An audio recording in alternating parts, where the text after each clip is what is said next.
السلام عليكم ورحمة الله وبركاته. وولالكن محمد شيخ إبراهيم كنياوي وإذا كسو سلام يا مقالة مقدشو عاصمة الصومالية وحان هلكن نمبال خاص وقدر ولبا بوغادين كنا آدن على مسارك ولالكن مدحوينها مامور قبلتك بنتلاند سعيد عبد الله محمد سعيد دني وحان ليح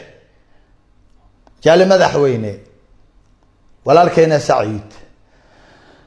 ما انت وعلى مساركاغي وبلوغي مامولكاغا waxaan qoraya waa taariikhda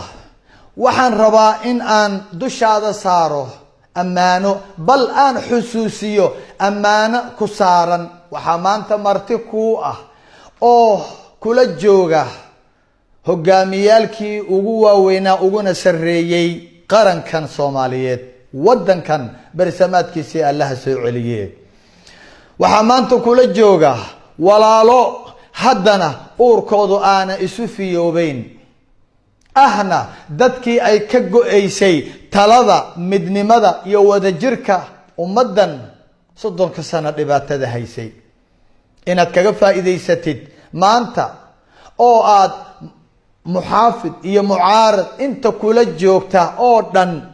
hogaamiyalka Allah dhowre kula jooga in aad maanta dhex gashid in aad gacmaha isu saartid in aad uurkooda isu soo dhaweysid anigoo ogsoon in insaanku aan uur iyo qalbi isu soo dhaweyn karin maxaa yeelay xabiibkeena sallallahu alayhi wa sallam ayaa markii aws iyo khazraj kitaabka quraanka uu dhex geeyay uu ku dul akhriyay wa'tasimu bihablillahi jami'an wala tafarraqu qabsada xariga alle oo midooba walaalnimada islaamka ku midooba walaalnimada dhaliyada ku midooba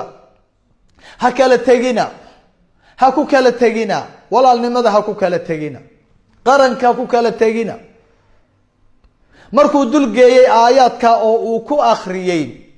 oo ay walaaloobeen ayaa ilaahay wuxuu yiri hadii aad muxammadow sallallahu alayhi wa sallam aad nafaqayn lahayd adduunka waxa yaala oo mid walba jeebka aad u buuxin lahayd qancin lahayd dharjin lahayd isumaadan keenteen laba qalbi bal Allah isu keenay ilaahay waxaan ka baryayaa in qalbiyada dadka mucaaradka iyo muxaafidka walaalaha maanta martida ku ah in uu ilaahay isu keeno qalbi qof kaliya uu ka yeelay arrinka maanta in aad gashid ku bilowdid maamulkaaga Allah ku adkeeyo in aad maanta qalbiyada adkaysid qalbiyada midaysid ilaahay u baridid waxa ugu horeeyo aad ku midayn kartid qalbiyada walaalaha martida ku ah waa marka hore adiga saciidane walaal inaad qalbigaaga nadiifisid qalbigaaga xaadid dadka walaalaha martida ku ah u cafisid ilaahayna u baridid marka kadibna aad iyaga isu keentid maxaa yeelay xabiibka sallallahu alayhi wa sallam ayaa la dhahayaa ummadan si aad u heshiisid oo isugu keentid qalbiyadooda hal aad uga yeeshid marka hore adiga dhibane muxammadow oo lagu dulmay cafi fa'fu anhum wastaghfir lahum dambiga adiga cafi marka hore uurka u xaar kuwan wax ku yeelay ku dhibaateeyay kuwan ka fikirka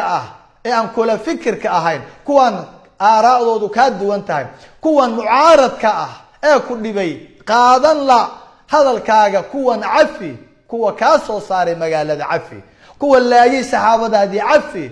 kuwan cafi ayaa leeyahay kadibna ilaahay u bari marka kadib oo aad qalbigaaga u xaadid waxaad sameeysaa washaawirhum fil amr markaas bal la tasho maxaan qabanaa sideen ummadan u badbaadina qarankan u midayna dal iyo dibad isugu keena u horumarina ciziga ummadan u soo celina marka kadib inaad dhahdid baa loo baahan yahay inaad isu keentid maanta mucaarid iyo muxaafid walaalaha martida ku ah Allah dhowro qalbigooda Allah isu keene waa in aad jale madaxweyne saciidane walaal inaad qalbigaaga furtid cafisid adiga iyagana ugu baaqdid ilaahay markaas uu garabkiina galaya ummada oo dhan maanta waxay leedahay qalbigoodan runtii taalacanaya qalbiga ummadan ayaan maanta dareemayaa idaylkood dal iyo dibad dadka shaashadaha hor fadhiya waxay leeyihiin yaani kaa soo tegin walaalaha martida kuwa ah ilaa iyagoo isgacan qabtay isdhunkaday laabta isu xaaray iscaaniqeeyey si qalbi ah ilaahay dartii ah ilaahay taas ayuu aqbalaaye yaani kaa soo tegin hana soo daynin muddo ha kugu qaadato sidaasay wada leeyihiin sidaasaan dareemayaa ummadda himiladeeda hirgeli walaalkay saciidane ilaahay baan kugu dhaariye wax walba ha qaadatee maanta yaanay kaa soo tegin waa hogaamiyeyaalka martida kuu ah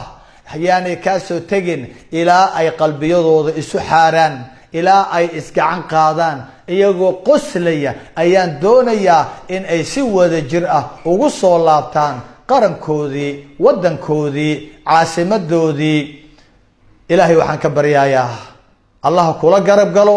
ilaahay maaragtay ruuxul qudus ha kugu xoojiyo waxaan halkan aan ku khatimayaa madaxweynaha qaranka jamhuuriyadda federaalka Soomaaliya Jaale Maxamed Cabdullaahi Farmaajo adiga ayaa ah hoggaanka ummaddu dooratay adiga ayaa laga rabaa in aad samaysid tanaasulaad fara badan waxyaabo fara badan ilaahay dartii iyo ummadda si loo badbaadiyo qaranka uu u wada jiro midnimo iyo wada jir loo helo waxyaabo fara badan inaad ka tanaazushid hogaamiyaalka kalena waa kula mid in aad isxil qaantaan ilaahay dartiina ummadda aad ma aragtaayay ugu midowdaan allah idin barakeeyo ruuxul qudus allah idinku xoojiyo